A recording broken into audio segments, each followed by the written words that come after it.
नमस्कार, कहानी बैरल में आपका स्वागत है। लीजिए पेश है रविंद्रनाथ टैगोर द्वारा लिखित उपन्यास गोरा, भाग 6। गोरा ने 2-3 घंटे की नींद के बाद जागकर देखा कि विनय पास ही सोया हुआ है। देखकर उसका हृदय आनंद से भर उठा। कोई प्रिय वस्तु सपने में खोकर जागकर यह देखे कि वह वस्तु खोई नहीं है, तब मन को जैसा संतोष होता है वैसा ही गोरा को हुआ। गोरा का जीवन विनय को छोड़ देने से कितना अधूरा हो जाता। विनय को पास ही देखकर आज उसने इस बात का अनुभव किया। इसी आनंद की लहर में गोरा ने विनय को उसका सिर हिलाकर जगा दिया और कहा, चलो एक काम है। गोरा का रोज सवेरे का एक नियमबद्ध काम था। पड़ोस के निम्न श्रेणी के लोगों के घर वह जाता था। उसकी मदद करने या उन्हें उपदेश देने के लिए नहीं, सिर्फ उन्हें देखने ही जाता था। पढ़े लिखे अन्य लोगों के साथ उनका ऐसा मेल जोल कतई नहीं था। गोरा को वे लोग दादा ठाकुर कहते थे और कौड़ियां लगे हुक्के से उसका स्वागत करते थे। केवल इन लोगों का आतिथ्य स्वीकार करने के लिए ही गोरा ने जबरदस्ती तंबाकू पीना शुरू कर दिया था। नंद इन लोगों में गोरा का खास भक्त था। बढ़ई का लड़का था नंद, उम्र लगभग 22। बाप की दुकान में वह लकड़ी के बक्स तैयार किया करता था। मैदान में शिकार खेलने वालों में नंद के बराबर बंदूक का निशाना साधने वाला कोई नहीं था। क्रिकेट के खेल में गेंद फेंकने में भी वह सबसे अव्वल था। अपनी शिकार और क्रिकेट की टोलियों में गोरा ने भद्र घरों के विद्यार्थियों के साथ इन सब बढ़ई लुहार लड़कों को भी मिला लिया था। इस मिले जुले गुट में नंद सब तरह के खेलों और कसरत में सबसे आगे था। भद्र विद्यार्थियों में कोई कोई उससे ईर्ष्या भी करते थे, पर गोरा के शासन में सभी को उसे सरदार मानने को बाध्य होना पड़ता था। कुदाल लगने से पैर कट जाने के कारण यही नंद पिछले कुछ दिन से खेल के मैदान में नहीं आ रहा था। उन दिनों गोरा विनय की बात को लेकर बेचैन था, इसलिए वह नंद के घर नहीं जा सका था। किंतु आज सवेरे ही वह विनय को साथ लेकर बढ़ई टोले में जा पहुंचा। नंद मर गया। ऐसी शक्ति, ऐसा तेज, ऐसा स्वास्थ्य, कर्मठ, इतनी कम उम्र और ऐसा नंद आज सवेरे मर गया। गोरा अपने सारे शरीर को कड़ा करके किसी तरह संभल कर खड़ा रह सका। नंद एक मामूली बढ़ई का लड़का था। उसके न रहने से संसार की रफ्तार में क्षण भर की जो बाधा पड़ेगी उसे बहुत थोड़े ही लोग देख सकेंगे। लेकिन आज गोरा को नंद की मृत्यु असहनीय रूप से असमय और असंभव जान पड़ रही थी। गोरा ने तो देखा था कि उसमें कितना आत्मबल है। इतने और लोग जीते हैं, लेकिन उस जैसा प्राणवान तो कोई नहीं दिखता। कैसे मृत्यु हुई यह पूछने पर मालूम हुआ कि उसे धनुष्टंकार हो गया था। नंद के बाप ने डॉक्टर को बुलाना चाहा था, किंतु नंद की मां ने जोर देकर कहा था कि उसके लड़के को भूत लग गया है। ओझा सारी रात मंत्र पढ़कर और मारकर उसे झाड़ते रहे। बेहोश होने से पहले नंद ने गोरा को खबर देने का अनुरोध किया था, लेकिन गोरा आकर कहीं डॉक्टरी इलाज के लिए जिद न करने लगे। इस भय से किसी को नंद की मां ने गोरा तक खबर पहुंचाने जाने नहीं दिया। विनय ने वहां से लौटते समय कहा, कैसी अज्ञानता है और उसकी कैसी भयानक सजा। गोरा ने कहा, इस अज्ञान को एक तरफ करके और स्वयं को इससे बाहर मानकर अपने को तसल्ली मत दो। विनय, यह अज्ञानता कितनी बड़ी है और उसकी सजा भी कितनी भीषण है, यह अगर तुम साफ साफ देख सकते तो ऐसे आक्षेप का एक वाक्य कहकर पल्ला झाड़ सारे मामले से तटस्थ हो जाने की चेष्टा न करते। मन के आवेग के साथ क्रमश गोरा के कदम भी तेज होते गए। विनय उसकी बात का कोई उत्तर न देकर उसके बराबर कदम रखता हुआ साथ चलने की कोशिश में लग गया। गोरा कहता रहा, सारी जाति ने अंधता के हाथों अपनी अक्ल बेच दी है। देवता, भूत प्रेत, उल्लू, छींक, बृहस्पतिवार, बिल्ली, किस किस का डर है, इसका कोई अंत नहीं है। सत्य के साथ जगत में कैसे मर्दानगी से जूझना होता है, ये लोग कैसे जानेंगे। और हम तुम जैसे समझ लेते हैं कि हम लोगों ने 2-4 पन्ने विज्ञान पढ़ लिया है, इसलिए हम इनके गुट में नहीं है। लेकिन यह निश्चित जानो, चारों ओर फैली हुई हीनता की जकड़ से थोड़े से लोग किताबी विद्या के सहारे कभी अपने को बचाकर नहीं रह सकते। ये लोग जब तक दुनिया के चलने के नियम के आधिपत्य में विश्वास नहीं करेंगे, जब तक लोग मिथ्याचार में जकड़े रहेंगे, तब तक हमारे शिक्षित लोग भी इसके प्रभाव से बच नहीं सकते। विनय ने कहा, शिक्षित लोग यदि बच भी जाएंगे तो क्या, शिक्षित हैं ही कितने। पढ़े लिखों को उन्नत करने के लिए ही दूसरों को उन्नत होना होगा, ऐसी बात नहीं है, बल्कि दूसरों को उन्नत करने में ही पढ़े लिखों की शिक्षा का सदुपयोग है। विनय का हाथ पकड़कर गोरा ने कहा, ठीक यही बात तो मैं कहना चाहता हूं, लेकिन तुम लोग अपनी भद्रता और शिक्षा के अभिमान में साधारण लोगों से अलग होकर मजे में निश्चिंत हो सकते हो। यह मैंने अक्सर देखा है, इसीलिए तुम्हें मैं सावधान कर देना चाहता हूँ कि नीचे के लोगों का निस्तार किए बिना यथार्थ में तुम्हारा निस्तार कभी नहीं होगा। नाव के तल में छेद हो तो नाव का मस्तूल कभी अकड़कर नहीं चल सकता, चाहे वह कितना ही ऊंचा क्यों न हो। निरुत्तर होकर विनय गोरा के साथ चलता रहा। गोरा थोड़ी देर चुप रहकर फिर बोल उठा, नहीं विनय, इसे मैं किसी तरह सहज भाव से बर्दाश्त नहीं कर सकता। जो ओझा आकर मेरे नंद को मार गया है, उसकी मार मुझ पर पड़ रही है, सारे देश पर पड़ रही है। इन सब बातों को मैं अलग अलग छोटी छोटी घटनाओं के रूप में किसी तरह नहीं देख पाता। फिर भी विनय को निरुत्तर देखकर गोरा भड़क उठा। विनय, मैं यह खूब समझता हूं कि मन ही मन तुम क्या सोचते हो। तुम सोचते हो यह जो सब अंधविश्वास और झूठ भारतवर्ष की छाती पर सवार है, इसका बोझ हिमालय के बोझ की तरह अडिग है, इसे कौन सरका सकता है। लेकिन मैं ऐसे नहीं सोचता तो बचता नहीं। जो कुछ भी हमारे देश को चोट पहुंचाता है उसका प्रतिकार जरूर है, फिर वह चाहे कितनी ही प्रबल क्यों न हो, और प्रतिकार एकमात्र हमारे ही हाथ में है, ऐसा मेरा अटल विश्वास है। तभी मैं चारों ओर फैले इस दुख, अपमान, दुर्गति को सह सकता हूं। विनय ने कहा, देशव्यापी इतनी बड़ी दुर्गति के सामने अपने विश्वास को दृढ़ रखने का मुझे तो साहस ही नहीं होता। गोरा ने कहा, अंधेरा विस्तृत होता है और दिए की शिखा छोटी, पर इतने बड़े अंधकार के बजाय इतनी छोटी सी शिखा पर ही मैं अधिक आस्था रखता हूं। दुर्गति चिरस्थायी हो सकती है, किसी तरह भी यह बात मैं नहीं मान सकता। सारे विश्व की ज्ञान शक्ति, प्राण शक्ति उस पर भीतर और बाहर से बराबर चोट कर रही है। हम लोग छोटे ही क्यों ना हो, उसी ज्ञान और प्राण के गुट में जा शामिल होंगे। वहां खड़े खड़े यदि मर भी जाएं, तो मन में यह निश्चय जानकर मरें कि हमारे गुट की जीत होगी। देश की जड़ता को ही सबसे बड़ा और प्रबल मानकर उसी का रोना लेकर पड़े नहीं रहेंगे। मैं तो कहता हूं, संसार में शैतान के ऊपर श्रद्धा रखना और भूत से डरना एक बराबर है। दोनों का फल यही होता है कि रोग की सही चिकित्सा की ओर प्रवृत्ति ही नहीं होती। जैसा झूठा डर वैसा ही झूठा ओझा, दोनों ही हमें मारते रहते हैं। विनय, तुमसे मैंने बार बार कहा है, इस बात को एक क्षण भर के लिए भी, कभी सपने में भी असंभव मत समझो कि हमारा यह देश मुक्त होगा ही नहीं। अज्ञान उसे हमेश जकड़े नहीं रहेगा तथा यह अंग्रेज भी उसे अपनी व्यापार की नौका के पीछे पीछे सांकल से बांधे हुए नहीं ले जा सकेगा। मन में यही बात दृढ़ रखकर हमेशा तैयार रहना होगा। भारतवर्ष की स्वाधीनता के लिए भविष्य में किसी एक दिन की लड़ाई शुरू होगी। तुम लोग इसी पर अपनी किस्मत छोड़कर निश्चिंत बैठे हो, किंतु मैं कहता हूं लड़ाई आरंभ हो गई है, हर क्षण हो रही है। ऐसे समय में भी अगर तुम निश्चिंत रह सकते हो तो इससे बड़ी का पुरुषता और नहीं हो सकती। विनय ने कहा, देखो गोरा, तुम में और अपने में एक अंतर मुझे यह दिखता है कि हमारे देश में प्रतिदिन राह चलते जो कुछ होता रहता है और बहुत दिन से जो होता चला आ रहा है, तुम उसे मानो रोज नई दृष्टि से देख पाते हो। जैसे हम सांस लेने को भूल रहते हैं, हमारे लिए यह सब भी वैसा ही है। न हमें आशा देता है, न हताश करता है, उसमें हमें न आनंद है न दुख है।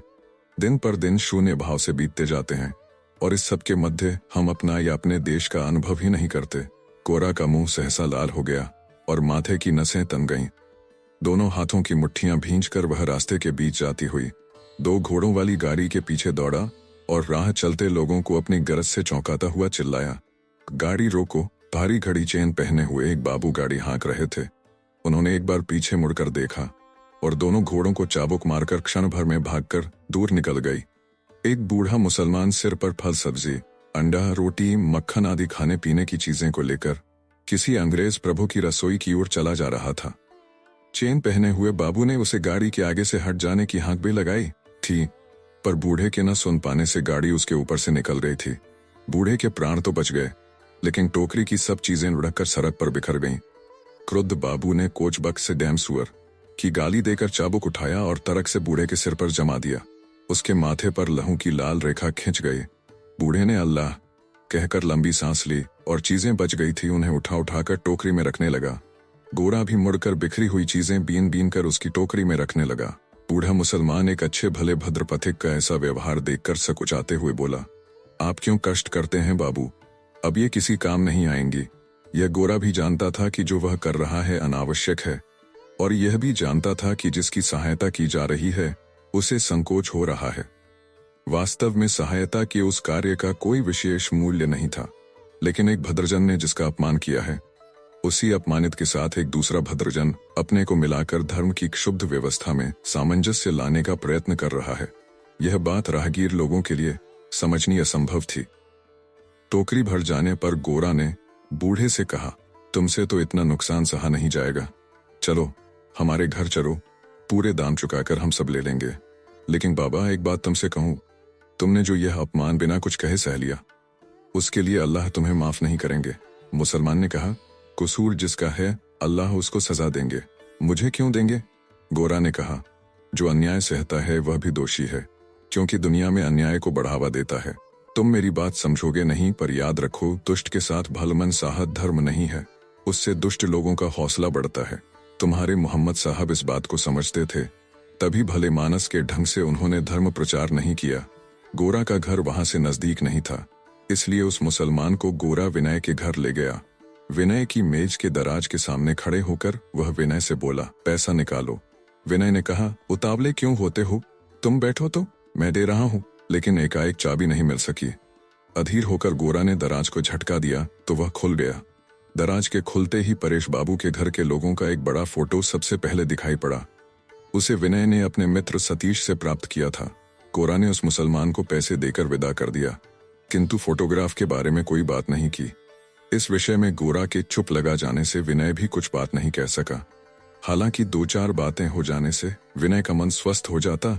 गोरा ने सहसा कहा, मैं चलता हूँ। विनय ने कहा, वाह, अकेले कैसे चल दिए, मुझे माँ ने तो तुम्हारे यहाँ खाने को बुलाया है, चलो मैं भी चलता हूँ। दोनों सड़क पर आ गए, किंतु गोरा ने रास्ते भर और कोई बात नहीं की। मेज के दराज में वह फोटो देखकर फिर एक बार गोरा को याद हो आया था कि विनय के चित्त की एक मुख्य धारा एक ऐसी दिशा में बह रही है जिससे गोरा के जीवन का कोई संपर्क नहीं है। आगे चलकर ऐसा हो सकता है कि बंधुत्व की स्नेह गंगा सूख जाए और नदी का सारा प्रवाह इस दूसरी ओर बहने लगे। यह छुपी आशंका गोरा के हृदय की गहराई में कहीं एक बोझ सी बन गई। हर काम और सोच विचार में अब तक दोनों बंधुओं के बीच कोई रुकावट नहीं थी, लेकिन अब यह स्थिति बनाए रखना कठिन हो गया है। एक बिंदु पर विनय स्वतंत्र हो गया है। विनय यह समझ गए कि गोरा क्यों चुप लगा गया है, लेकिन नीरवता के इस बांध को जबरदस्ती तोड़ने में उसे संकोच हुआ। जिस जगह गोरा का मन आकार उलझ जाता है वहां सचमुच एक रुकावट है। यह विनय ने स्वयं भी अनुभव किया। उन्होंने घर पहुंचते ही देखा कि महिम रास्ते की ओर देखते हुए दरवाजे पर खड़े हैं। उन्होंने दोनों बंधुओं को देखकर कहा, मामला क्या है? कल की रात तो तुम दोनों ने सोए बिना ही काट दी। मैं तो समझ रहा था शायद दोनों आराम से कहीं फुटपाथ पर पड़े सो रहे होंगे। कितनी देर हो गई है, जाओ विनय, जाकर नहाओ। विनय को नहाने के लिए भेजकर महिम गोरा की ओर मुड़े। देखो गोरा, तुमसे जो बात कही थी उस पर जरा सोच कर देखो। विनय भी अगर तुम्हें अनाचारी जान पड़ता है तो फिर आजकल के समान में हिंदू पात्र मिलेगा कहाँ? और कोरा हिंदूपन होने से भी तो नहीं चलेगा, लिखाई पढ़ाई भी तो चाहिए। लिखाई पढ़ाई और हिंदूपन मिलने से जो चीज बनती है वह हमारे हिंदू मत से ठीक शास्त्रीय चीज तो नहीं होती, लेकिन ऐसी बुरी चीज भी नहीं होती। अगर तुम्हारे लड़की होती तब इस मामले में तुम्हारी राय मेरी राय से बिल्कुल मिल जाती। गोरा ने कहा, तो अच्छा ही है, मेरे ख्याल में विनय को कोई आपत्ति न होगी। महिम ने कहा, सुनो गोरा, विनय की आपत्ति की बात कौन सोच रहा है? तुम्हारी आपत्ति से तो पहले निबट लें। एक बार तुम अपने मुंह से विनय से अनुरोध करो और मुझे कुछ नहीं चाहिए, भले ही उससे फल ना हो तो ना हो। गोरा बोला, अच्छा मन ही मन। महिम ने कहा, अब तो मेहरा की दुकान से संदेश और गैला की दुकान से दही रबड़ी की फरमाइश की जा सकेगी। गोरा ने मौका पाकर विनय से कहा, शशिमुखी के साथ तुम्हारे विवाह के लिए ददा दबाव डाल रहे हैं, तुम्हारी राय है? विनय ने पूछा, तुम्हारी क्या राय है? पहले ये बताओ। गोरा, मैं तो कहता हूँ बुरा क्या है? विनय, पहले तो तुम बुरा ही कहते थे, हम दोनों में से कोई ब्याह नहीं करेगा, यह तो एक तरह से तय हो चुका था। गोरा बोला, अब यह तय समझो कि तुम ब्याह करोगे और मैं नहीं करूंगा। विनय ने कहा, क्यों? एक ही यात्रा के अलग अलग पड़ाव क्यों? गोरा, अलग पड़ाव होने के भय से ही तो यह व्यवस्था की जा रही है। किसी को विधाता यूं ही ज्यादा बोझ से लाद देते हैं और किसी को बिल्कुल सहज भार मुक्त। ऐसे असम प्राणियों को एक साथ जोत कर चलाना हो तो इनमें से एक बाहर से बोझ लाद कर दोनों का बोझ बराबर करना पड़ता है। तुम विवाह करके कुछ जिम्मेदारी से लद जाओगे तो फिर हम तुम एक सी चाल से चल सकेंगे। कुछ हंसकर विनय ने कहा, अगर यही मंशा है तो ठीक है, बाट उसी पलड़े में डाल दो। गोरा ने पूछा, बाट के बारे में तो कोई आपत्ति नहीं है। विनय, भार बराबर करने के लिए तो हाथ पड़ जाए, उसी से काम चल सकता है। वह पत्थर हो तो भी चल सकता है, ढेला हो तो भी। इस विवाह के प्रस्ताव में गोरा ने क्यों उत्साह दिखाया है, यह समझने में विनय को देर न लगी। गोरा को आशंका हुई थी कि विनय कहीं परेश बाबू के परिवार में विवाह न कर ले। यह समझकर मन ही मन विनय हंसा। ऐसे विवाह का संकल्प तो क्या, संभावना भी क्षण भर के लिए उसके मन में उदित नहीं हुई। वह तो हो ही नहीं सकता। जो भी हो, शशिमुखी से विवाह हो जाने पर ऐसी आशंका जड़ मूल से उखड़ जाएगी और वैसा होने पर दोनों का बंधुभाव फिर स्वस्थ और निर्बाध हो जाएगा और परेश बाबू के परिवार से मिलने जुलने में भी किसी ओर से उसे संकोच करने का कोई कारण न करेगा। यही सोचकर शशिमुखी से विवाह के लिए उसने सहज ही सम्मति दे दी। दोपहर के भोजन के बाद रात की नींद की कमी पूरी करते करते दिन बीत गया। दोनों बंधुओं में दिन भर और कोई बात नहीं हुई, पर सांझ को जब सारे जगत पर अंधकार का पर्दा पड़ जाता है तब मानो बंधुओं के मन का पर्दा उठ जाता है। ऐसे झुटपुटे के समय छत पर बैठे बैठे विनय ने सीधे आकाश की ओर ताकते हुए कहा, देखो गोरा, मैं तुम्हें एक बात कहना चाहता हूँ। मुझे लगता है हमारे स्वदेश प्रेम में एक बहुत बड़ा अधूरापन है। हम लोग भारतवर्ष को आधा ही करके देखते हैं। कोरा ने पूछा, वह कैसे? विनय, भारतवर्ष को हम केवल पुरुषों का देश मानकर देखते हैं, स्त्रियों को बिल्कुल देखते ही नहीं। गोरा, तो तुम अंग्रेजों की तरह शायद घर में और बाहर, जल थल और आकाश में, आहार विहार और कर्म में सब जगह स्त्रियों को देखना चाहते हो। उसका नतीजा यही होगा कि स्त्रियों को पुरुषों से अधिक मानना होगा। उससे भी दृष्टि में सामंजस्य नहीं रहेगा। विनय, नहीं नहीं नहीं, मेरी बात को ऐसे उड़ा देने से तो नहीं चलेगा। अंग्रेजों की तरह देखने या न देखने का सवाल कहाँ उठता है। मैं तो ये कहता हूँ कि इतना तो सत्य है कि स्वदेश में स्त्रियों के अंश को हम लोगों ने अपने चिंतन में उचित स्थान नहीं दिया है। तुम्हारी ही बात लो, स्त्रियों के बारे में तुम कभी क्षण भर भी नहीं सोचते। तुम्हारी राय में देश मानो नारीहीन ही है, ऐसा समझना कभी सत्य समझना नहीं हो सकता। गोरा, मैंने अपनी माँ को जब देखा है, जाना है, तब अपने देश की सभी स्त्रियों को एक उसी रूप में देख और जान लिया है।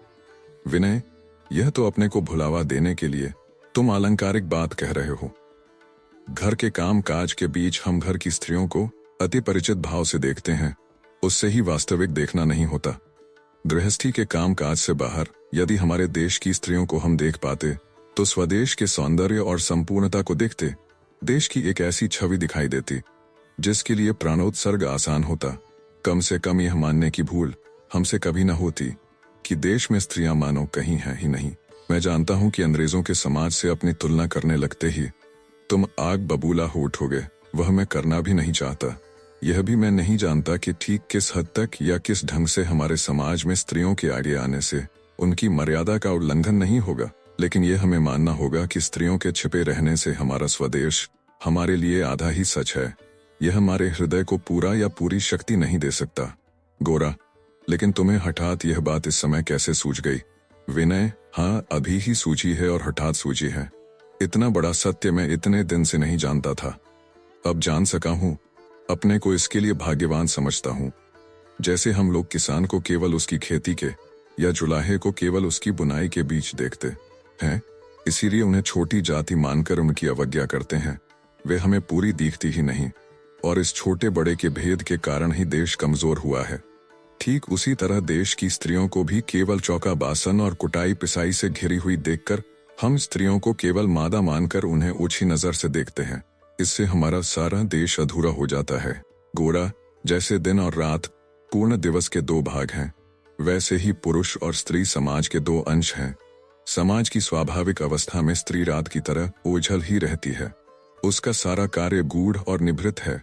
अपने कार्य के हिसाब में हम रात को नहीं गिनते, लेकिन न गिनने से ही उसका जो गंभीर कार्य है उसमें से कुछ भी घट नहीं जाता। वह गोपन विश्राम के बहाने क्षतिपूर्ति करती है, हमारे पोषण में सहायक होती है। जहाँ समाज की व्यवस्था अस्वाभाविक है वहाँ जबरदस्ती रात को दिन बनाया जाता है। गैस जलाकर मशीनें चलाई जाती हैं, बत्तियां जलाकर रात भर नाच गाना जमता है। उसका परिणाम क्या होता है? यही कि रात का जो स्वाभाविक अलक्षित काम है वह नष्ट हो जाता है। अनिद्रा से थकान बढ़ती जाती है, क्षतिपूर्ति नहीं हो पाती, इंसान उन्मादी हो उठता है। ऐसे ही स्त्रियों को भी यदि हम खुले कर्म क्षेत्र में खींच कर ले आएं तो उससे उनके निगूढ़ कर्म की अवस्था नष्ट हो जाती है। उससे समाज का स्वास्थ्य और शांति नष्ट होती है। समाज पर एक पागलपन सवार हो जाता है। उस पागलपन से कभी शक्ति का भ्रम हो सकता है, किंतु यह शक्ति विनाश करने की शक्ति है। शक्ति के दो अंश होते हैं, एक व्यक्त और एक अव्यक्त, एक उद्योग और एक विश्राम, एक प्रयोग और एक संवरण। शक्ति का यह सामंजस्य नष्ट करने से वह क्षुब्ध हो उठती है, लेकिन वह क्षोभ मंगलदायक नहीं है। नर नारी समाज शक्ति के दो पक्ष हैं। पुरुष व्यक्त है, लेकिन व्यक्त होने से ही वह बड़ा है ऐसा उचित नहीं है। नारी अव्यक्त है। इस अव्यक्त शक्ति को अगर केवल व्यक्त करने की कोशिश की जाएगी तो समाज का सारा मूलधन खर्च करके तेजी से उसे दिवालियापन की ओर ले जाना ही होगा। इसीलिए कहता हूं कि पुरुष लोग अगर यज्ञ के क्षेत्र में रहे और स्त्रियां भंडारे के पीछे, तभी स्त्रियों के अदृश्य रहने पर भी यज्ञ ठीक से संपन्न होगा। सारी शक्ति को जो लोग एक ही जगह, एक ही दिशा में, एक ही ढंग से खर्च करना चाहते हैं, वे पागल हैं। विनय, गोरा, जो तुमने कहा है मैं उसका प्रतिवाद नहीं करना चाहता, किंतु जो कुछ मैंने कहा था तुमने भी उसका प्रतिवादन नहीं किया।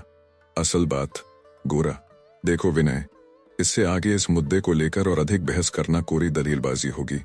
मैं यह मानता हूं कि तुम आजकल स्त्रियों के मामले में जितने सजग हो उठे हो, मैं अभी उतना नहीं हुआ। इसीलिए जो अनुभव तुम करते हो, मुझे भी वही अनुभव कराने की चेष्टा कभी सफल नहीं हो सकती। इसलिए फिलहाल यही क्यों न मान लिया जाए कि इस मामले में हम दोनों की राय नहीं मिल सकती। इस तरह गोरा ने बात उड़ा दी, लेकिन बीज को उड़ा देने से भी अंत में वह भूमि पर गिरता ही है, और गिरकर सुयोग होने पर उसमें अंकुर भी फूटता ही है। अब तक जीवन के क्षेत्र में गोरा ने स्त्री जाति को अलग कर रखा था। उसने इसे कभी सपने में भी अभाव या क्षति के रूप में अनुभव नहीं किया था। आज विनय की बदली हुई अवस्था देखकर संसार में स्त्री जाति की विशेष सत्ता और प्रभाव उसके सामने प्रकट हो उठा। लेकिन इसका स्थान कहाँ है, इसका प्रयोजन क्या है, यह वह किसी तरह स्थिर नहीं कर सका। इसलिए विनय के साथ इस बारे में और बहस करना उसे अच्छा नहीं लगा। इस विषय को न वह अस्वीकार कर पा रहा था, न उस पर अधिकार कर पा रहा था। इसीलिए वह उसे वार्तालाप से अलग ही रखना चाहता था। विनय जब रात को घर लौट रहा था, तब आनंदमयी ने उसे बुलाकर पूछा, विनय, सुनती हूं कि तुम्हारा विवाह शशिमुखी के साथ ठीक हो गया है, यह सच है? लजाई हुई हंसी के साथ विनय ने कहा, हाँ मां, गोरा ही इस शुभ कर्म का करता है। आनंदमयी बोली, शशिमुखी अच्छी लड़की है, लेकिन बेटा तुम बचपना मत करो, तुम्हारा मन मैं समझती हूँ। विनय, तुम कुछ दुचित्ते हो रहे हो, इसीलिए जल्दी जल्दी में यह किए डाल रहे हो। अब भी सोचकर देखने का समय है, अब तुम सयाने हो गए हो, इतना बड़ा काम बिना विचारे मत करो। यह कहते हुए आनंदमयी ने विनय का कंधा सहला दिया।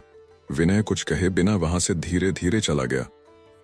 आनंदमयी की बात के बारे में सोचता विचारता विनय घर पहुंचा। आनंदमयी की कही हुई कोई भी बात कभी उसके लिए उपेक्षणीय नहीं हुई। यह बात भी रात भर उसके मन को बेचैनी करती रही। दूसरे दिन सबरे उठकर मानो उसे मुक्ति का सा अनुभव हुआ। उसे लगा कि गोरा की मित्रता का बहुत बड़ा दाम उसने चुका दिया है। एक और शशिमुखी से विवाह करने को राजी होकर उसने जो जीवन भर का बंधन स्वीकार किया है, उसके बदले एक दूसरी ओर अपने बंधन काट देने का अधिकार भी उसे मिल गया है। उस पर गोरा को जो अत्यंत अन्यायपूर्ण संदेह हुआ था कि वह अपना समाज छोड़कर ब्रह्म परिवार में विवाह करने के लिए ललचा रहा है, शशिमुखी से विवाह की सम्मति देकर इस संदेह से विनय ने अपने को मुक्त कर लिया है। तब से परेश बाबू के घर विनय ने निसंकोच भाषे और अक्सर आना जाना प्रारंभ कर दिया। उसे जो अच्छे लगे उनके साथ घर के आदमी जैसा घुल मिल जाना विनय के लिए कठिन नहीं है। जो संकोच गोरा के कारण था, उसे मन से निकाल देने पर वह देखते देखते परेश बाबू के घर के सभी लोगों से ऐसा घुल मिल गया मानो बरसों से परिचय हो। केवल जितने दिन ललिता के मन में यह संदेह रहा कि सुचरिता का मन शायद विनय की ओर कुछ आकृष्ट है, उतने दिन उसका मन विनय के विरुद्ध मानो अस्त्र धारण किए रहा। किंतु उसने जब स्पष्ट समझ लिया कि सुचरिता का विनय की ओर ऐसा झुकाव नहीं है, तब स्वतः उसके मन का विद्रोह दूर हो गया और उसे बड़ी शांति मिली। फिर विनय बाबू को बहुत ही भला आदमी मानने में उसे कोई हिचक न रही। हरान बाबू भी विनय से विमुख नहीं हुए, बल्कि कुछ अधिक जोर देकर यह स्वीकार किया कि विनय को भद्र आचरण का ज्ञान है। इस स्वीकारोक्ति का अभिप्राय मात्र यही था कि गोरा में इतनी तमीज नहीं है। हरान बाबू के सामने विनय कभी कोई बहस की बात नहीं छेड़ता था और सुचरिता की भी कोशिश रहती कि ऐसी कोई बात न उठे। इसीलिए इतने दिनों चाय की मेज पर शांति भंग नहीं हुई। लेकिन हरान की अनुपस्थिति में जानबूझकर सुचरिता विनय को अपने सामाजिक विचारों की चर्चा के लिए उकसाती। गोरा और विनय जैसे पढ़े लिखे लोग देश के कुसंस्कारों का कैसे समर्थन कर सकते हैं, यह जानने का उसका उतावलापन किसी तरह शांत नहीं होता था। गोरा और विनय को वह स्वयं न जानती होती तो यह सोचकर ही कि इन सब बातों को वे मानते हैं और कुछ जाने सुने बिना सुचरिता उन्हें अवहेलना के योग्य ठहरा देती। किंतु गोरा को देखने के बाद किसी तरह भी वह उसे अवहेलना के साथ मन से दूर नहीं कर सकी। तभी मौका मिलते ही घुमा फिराकर वह विनय के साथ गोरा के विचारों और जीवन की चर्चा उठाती और प्रतिवाद के द्वारा कूंचकर सब कुछ निकालने की कोशिश करती। परेश बाबू की राय में सभी संप्रदायों के विचार सुनने देना ही उसकी शिक्षा का तरीका था। इसलिए इस सब वाद विवाद में उन्होंने कभी कोई पक्ष नहीं लिया, न कभी बाधा दी। एक दिन सुचरिता ने पूछा, अच्छा गौर मोहन बाबू, क्या सचमुच जाति भेद नहीं मानते या वह केवल देश प्रेम का अतिरिक्त जोश है? विनय ने कहा, आप क्या सीढ़ी के अलग अलग चरणों को मानती हैं? वे भी तो सब विभाग हैं, कोई ऊपर है कोई नीचे। सुचरिता, वह मानती हूं तो इसीलिए कि नीचे से ऊपर उठना होता है, नहीं तो ऐसा मानने की कोई जरूरत नहीं थी। समतल भूमि पर सीढ़ी को न मानने से भी काम चल जाएगा। विनय, आप ठीक कहती हैं, हमारा समाज भी एक सीढ़ी है। उसका एक उद्देश्य था, वह था नीचे से ऊपर उठने देना, मानव जीवन को एक शिखर तक ले जाना। अगर हम इस समाज को, इस संसार को ही मंजिल समझते तब तो किसी विभाग व्यवस्था की कोई जरूरत ही नहीं थी। तब तो यूरोपीय समाज की तरह हम भी प्रत्येक दूसरे से अधिक कुछ झपट लेने के लिए छीना झपटी और मारपीट करते होते। जो सफल होता संसार में वही सिर उठता और जिसकी कोशिश निष्फल हो जाती वह बिल्कुल नीचे दब जाता। हम लोग संसार में रहते हुए संसार के पार हो जाना चाहते हैं, इसीलिए हमने संसार के कर्तव्यों को प्रवृत्ति और प्रतियोगिता के आधार पर स्थिर नहीं किया। सांसारिक कर्म को भी माना, क्योंकि कर्म के द्वारा कोई दूसरी उपलब्धि नहीं, मुक्ति ही पानी होगी। इसीलिए एक और संसार का काम, दूसरी अरे संसार के काम की परिणति, दोनों को मानकर ही हमारे समाज में वर्ण भेद की अर्थात वृत्ति भेद की स्थापना हुई।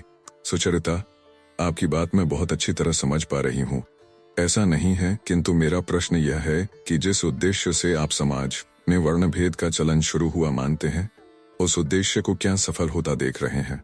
विनय, दुनिया में सफलता को ठीक ठीक पहचानना बड़ा कठिन है। ग्रीस की सफलता आज ग्रीस में नहीं है, पर इसीलिए यह नहीं कहा जा सकता कि ग्रीस का सारा विचार ही भ्रांत या व्यर्थ रहा। ग्रीस का विचार अब भी मानव समाज में कई प्रकार की सफलता प्राप्त कर रहा है।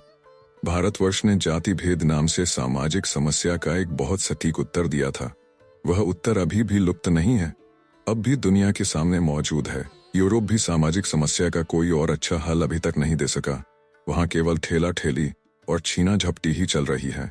भारतवर्ष का यह उत्तर मानव समाज में अब भी सफलता की प्रतीक्षा कर रहा है। एक तुच्छ संप्रदाय की ओछी अंधता के कारण हमारे उसे उड़ा देना चाहने से ही वह उड़ जाएगा।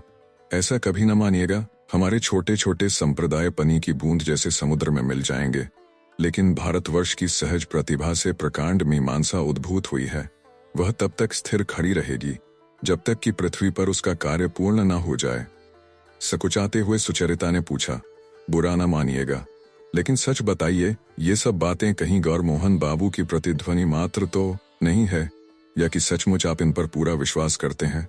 हंसकर विनय ने कहा, आपसे सत्य ही कहता हूँ, मेरे विश्वास में गोरा जैसा बल नहीं है।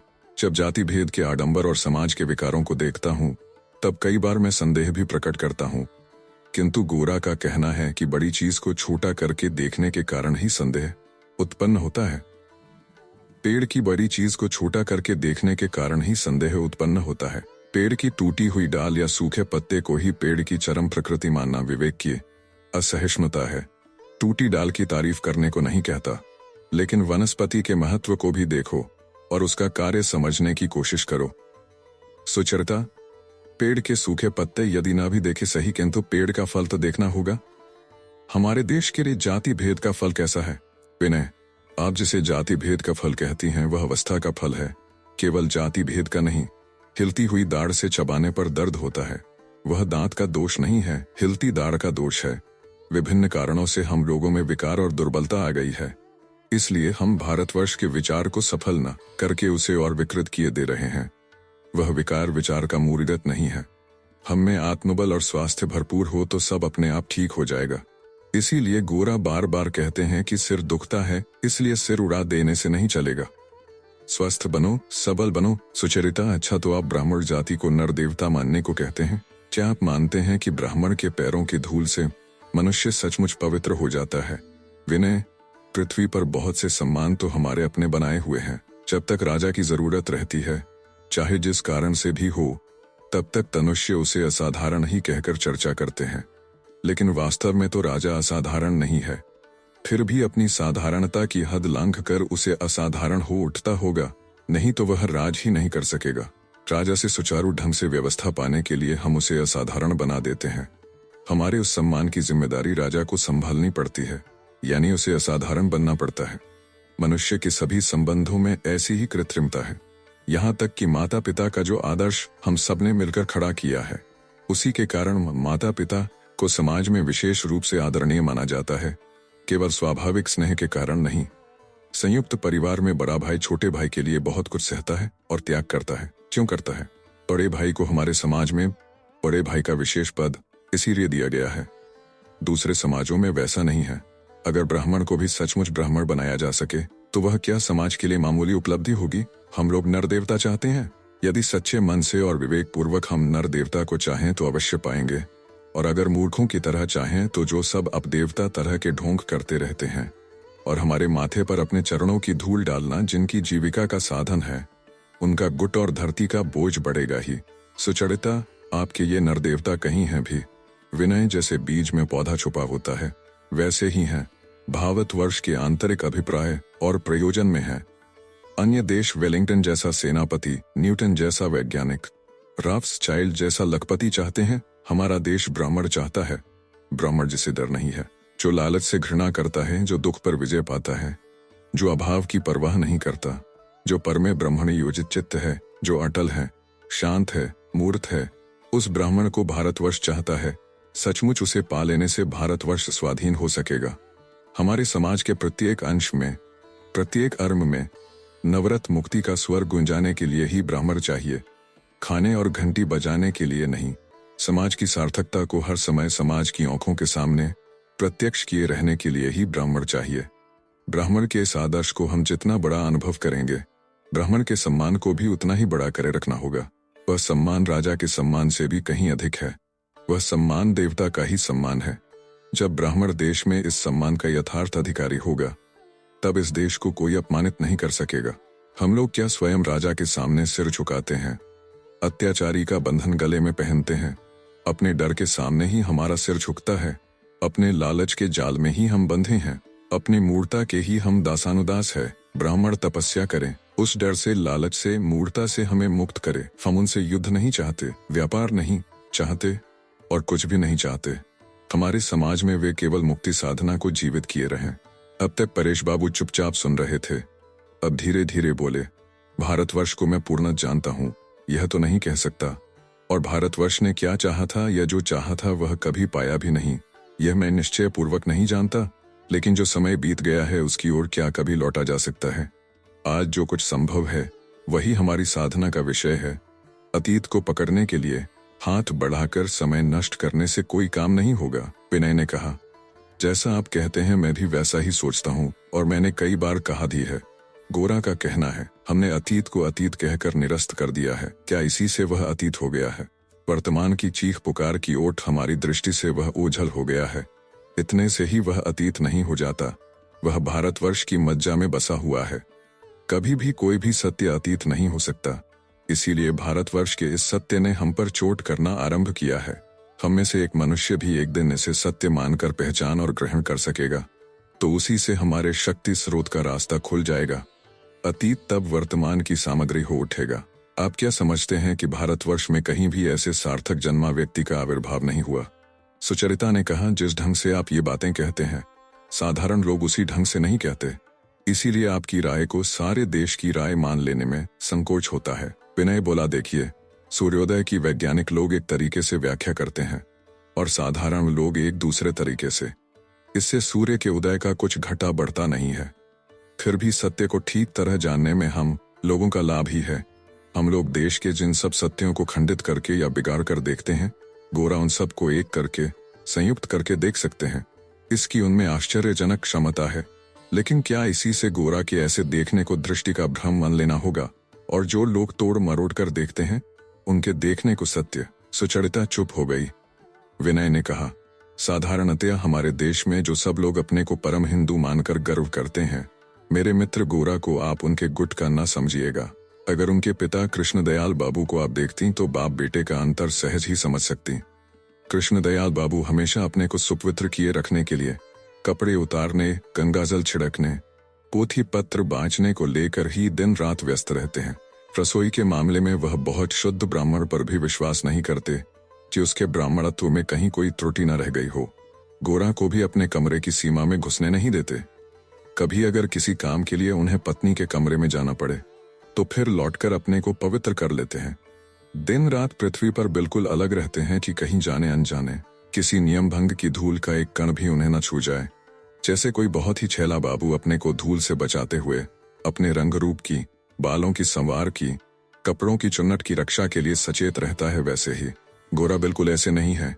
हिंदूपन के नियमों में वे अश्रद्धा नहीं करते, लेकिन ऐसे झाड़ पोंछ कर भी नहीं चल सकते। हिंदू धर्म को वह भीतर से और बहुत ऊंची दृष्टि से देखते हैं।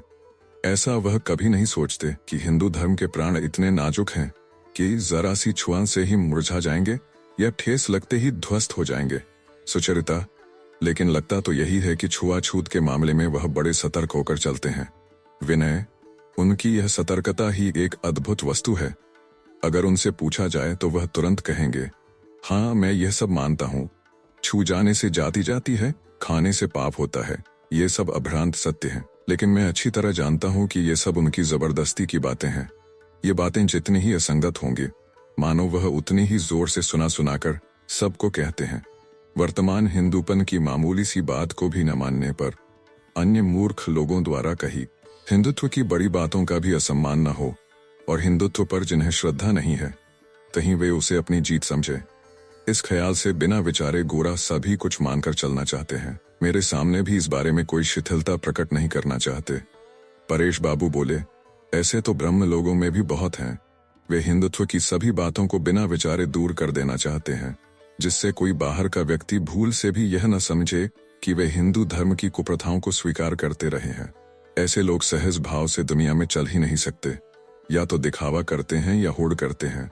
समझते हैं कि सत्य दुर्बल है और उसे चतुराई या जबरदस्ती से बचाना कर्तव्य का ही अंग है। जो लोग ऐसा मानते हैं कि सत्य हम पर निर्भर करता है, सत्य पर हम निर्भर नहीं हैं, उन्हीं को तो कठमुल्ला कहते हैं।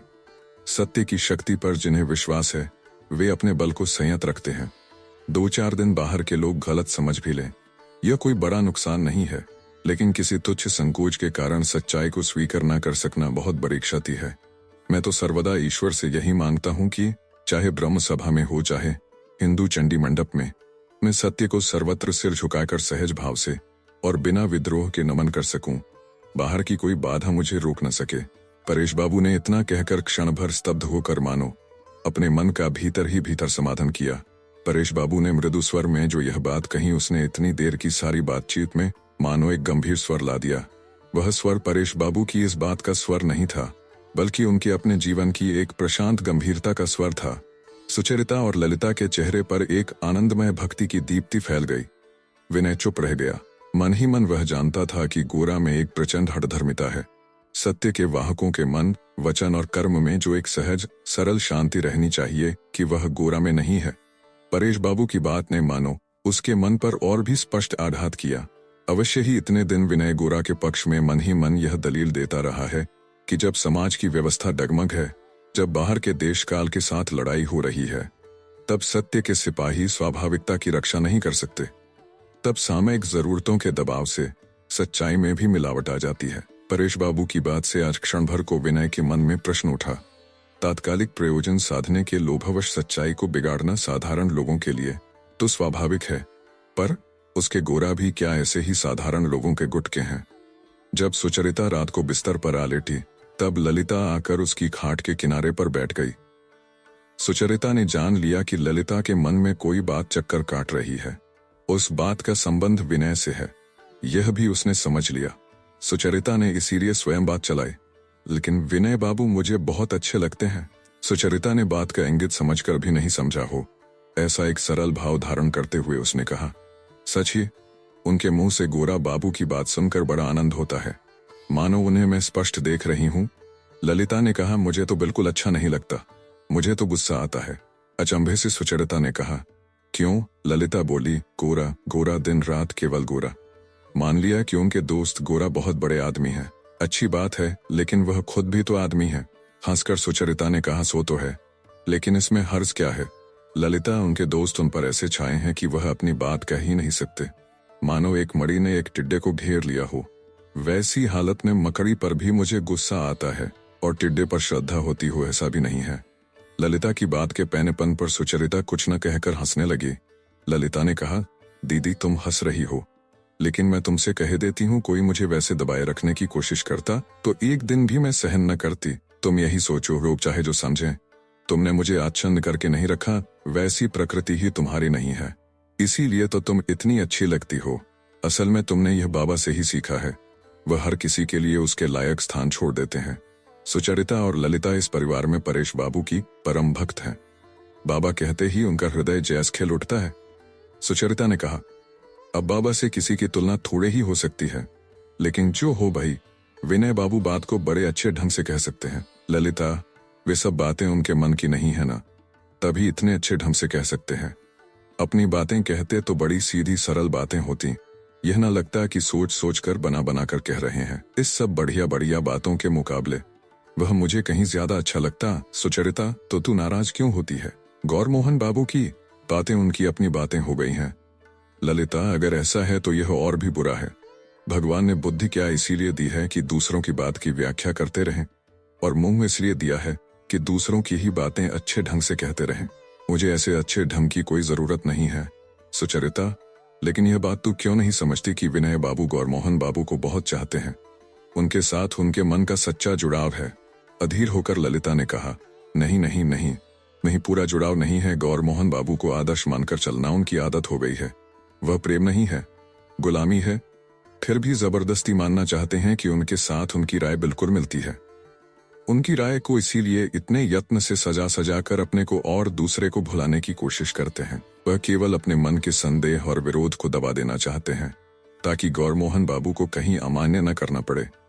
उनको अमान्य करने का हौसला उनमें नहीं है। प्रेम हो तो राय अलग होने पर भी बात मानी जा सकती है, बिना अंधे हुए भी अपने को छोड़ दिया जा सकता है। उनका रवैया वैसा नहीं है। गौरमोहन बाबू को वह मानते तो शायद प्रेम के कारण ही है, पर किसी तरह इस बात को स्वीकार नहीं कर पाते। उनकी बात सुनने से साफ पता चल जाता है।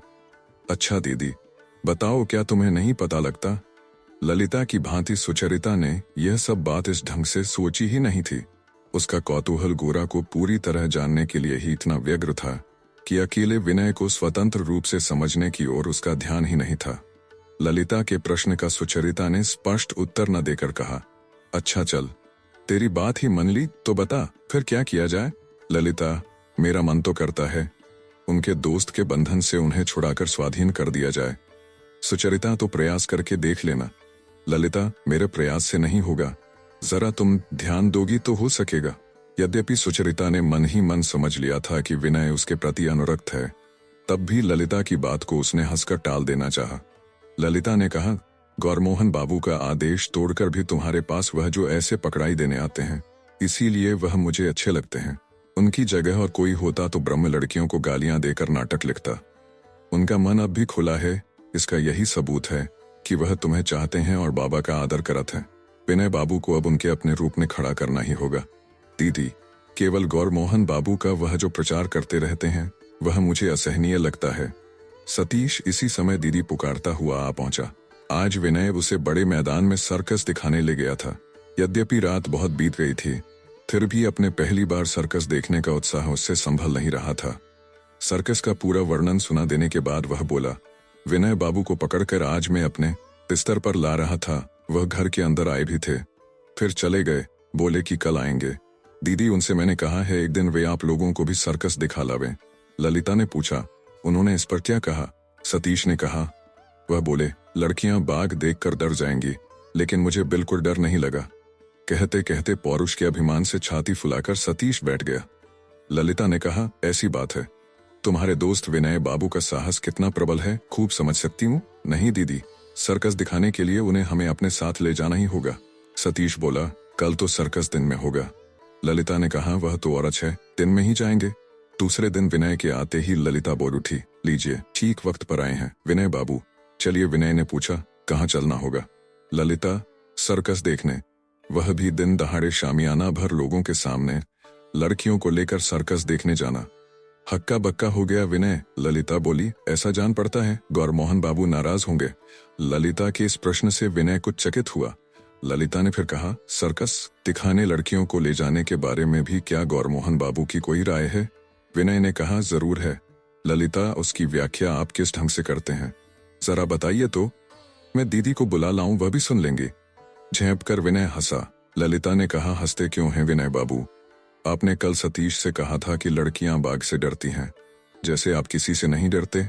विनय इस पर लड़कियों को सर्कस दिखाने ले गया था।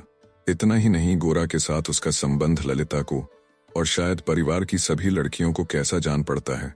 मन ही मन इस बात को लेकर भी वह काफी उधेड़ बुन करता रहा था।